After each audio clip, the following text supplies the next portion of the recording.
Qu'attendez-vous pour fermer les frontières? Richard Martineau richard.martineau@quebecormedia.com.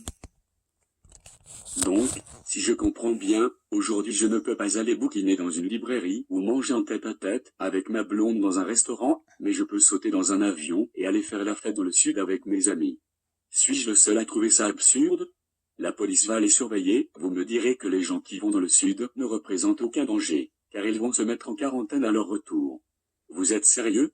Vous croyez vraiment ça? Si ces gens sont assez irresponsables pour partir, je ne vois pas pourquoi ils changeraient leur comportement à leur retour, à moins qu'à partir d'une certaine quantité, le pina colada ait un effet miraculeux sur le jugement. Oui, mais la police va les surveiller, me répondrez-vous. Regardez-moi dans les yeux 2 secondes. Nos corps policiers n'arrivent pas à surveiller les pédophiles quand ils sortent de prison. Ils ne réussissent pas à empêcher les hommes violents en libération conditionnelle de tuer leurs enfants et leurs ex-conjointes. Nos experts en sécurité nationale perdent la trace des djihadistes qui reviennent au pays après être allés combattre aux côtés de l'État islamique en Syrie. On a de la difficulté à protéger nos frontières et à endiguer l'immigration illégale. Nos gouvernements donnent des contrats et des subventions à des individus qui ont été condamnés pour fraude.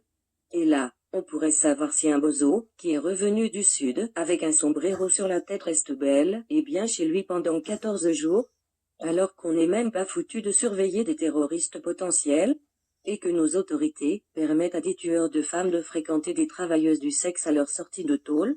Vous. Si vous croyez ça, vous êtes vraiment naïf? 10 minutes.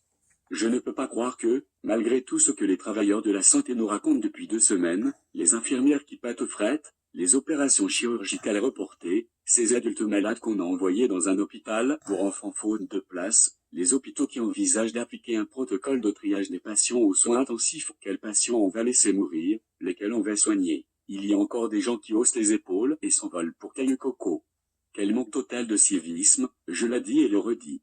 Si un pays nous déclarait la guerre, on ne tiendrait pas 10 minutes. On se coucherait plus rapidement que l'association des libraires devant une plainte d'un étudiant de l'UQAM. Quoi? Respecter un couvre-feu? Fermer les lumières après une certaine heure? Se cacher dans un bunker? Rationner l'essence et les denrées alimentaires? Porter un masque à gaz? Mais c'est une attaque contre nos droits et libertés. Vite, citoyens, levez-vous. Résistez. Pas contre l'envahisseur, mais contre votre gouvernement. Comme disait Tocqueville, fervent admirateur de l'Amérique et grand défenseur des droits individuels, à la longue, l'individualisme attaque et détruit toutes les autres vertus et va s'absorber dans l'égoïsme. En d'autres mots, à force de ne penser qu'à lui-même, l'individu oublie qu'il vit dans une communauté. C'est exactement ce qui nous arrive. Vous croyez que ces gens vont tous se mettre en quarantaine à leur retour?